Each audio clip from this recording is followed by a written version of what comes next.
자, 우리가 이제 상담 올 때 부위별로 어떻게 용어를 표현하는지 알아야 의사하고 상담을 할 때 구체적으로 얘기를 정확하게 나눌 수가 있어요. 서로 다른 얘기를 하고 있으면 안 되니까 환자 예시를 보면서 설명을 드릴게요.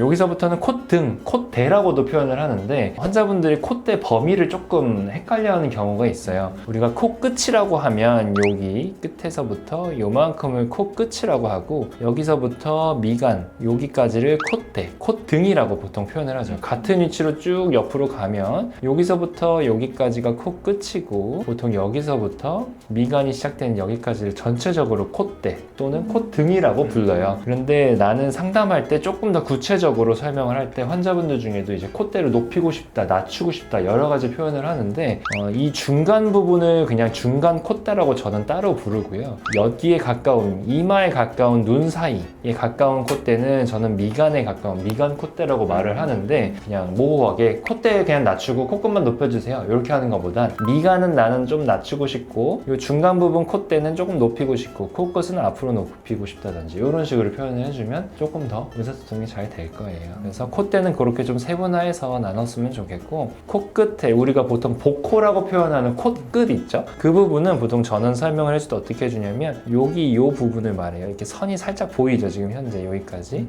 여기까지를 보통 복코 교정에 해당되는 코끝의 위치라고 보통 설명을 해요. 여기서부터 여기까지의 이 폭이 되게 넓은 사람들이 있어요. 두껍고 또렷하게 보이는 사람들. 그게 보통 복코가 심한 경우라고 보고 뭐 정상적이라긴 좀 그렇지만 예쁜 코 모양은 보통 이렇게 실리콘이 내려오는 11자 모양으로 거의 오다가 아주 조금만 살짝 옆으로 요 선이 빠져주는 게 모양적으로는 좀 자연스럽게 동그란 형태의 코 모양이 나오게 되죠. 여기까지 넓어져 있는 복코가 있는 사람들은 여기까지 이런 식으로 이렇게 슬림하게 눌러주는 수술을 복코 수술이라고 보통 불러요. 여기서부터 여기까지의 폭을 복코라고 좀 착각하는 경우들이 있는데 그때 의사소통이 조금 모호해지긴 해요. 그래서 복코 교정에 해당되는 코끝은 이 폭이 아니고 이 코끝, 우리가 오똑하게 하고 싶어하는 여기를 보통 코끝이라고 부르면 돼요. 그리고 콧망울이라고 하는 건 이 코끝의 경계에서부터 콧볼의 바깥쪽까지 이어지는 여기를 콧망울이라고 불러요. 그래서 우리가 콧볼 축소를 한다 할 때는 여기서부터 여기까지 넓은 걸 줄이기 위한 게 보통 콧볼 축소라고 불러요. 구독! 추가적으로 사람들이 많이 알고 물어보는 것들이 비주의 위치를 설명을 하거나 비순각에 대한 내용들을 물어보곤 하는데 그게 이제 어느 부분에 해당이 되는 거냐면 한가운데 이렇게 선으로 내려오는 요 선 있죠?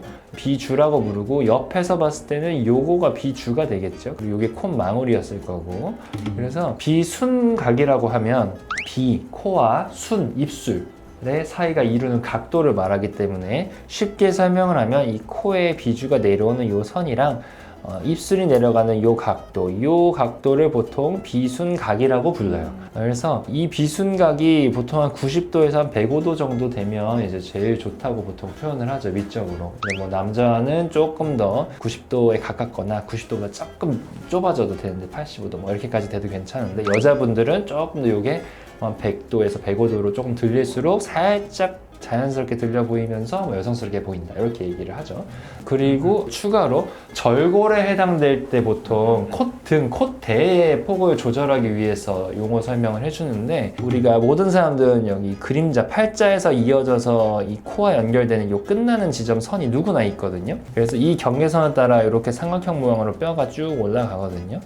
요 삼각형 선의 위쪽 여기 옆에 있는 콧대의 양 측면을 좁혀주는 수술이 측면 절골 수술이에요. 그건 이제 환자들이 물어볼 때 콧대의 폭을 줄이고 싶다 할 때 보통 여기는 뼈를 절골로 줄여야 되고 코끝에 해당되는 곳은 복코 교정으로 줄이는 거고 이건 이제 일종의 상담할 때 내가 관심 있는 부위를 구분하는 법이니까 참고해서 보면 될 것 같아요. 자, 오늘은 코 상담 갔을 때 의사분과 의사소통을 하기 위해서 코 성형의 부위별로 용어 정리를 했는데요. 이제 상담을 갈 때 정확히 알고 가야 그에 맞는 수술 항목들이 결정되니까 예쁜 모양을 결정하기도 하고 그게 결국 또 비용이랑도 연결이 되기 때문에 코 성형 관련된 용어들은 잘 알고 상담을 가도록 하세요.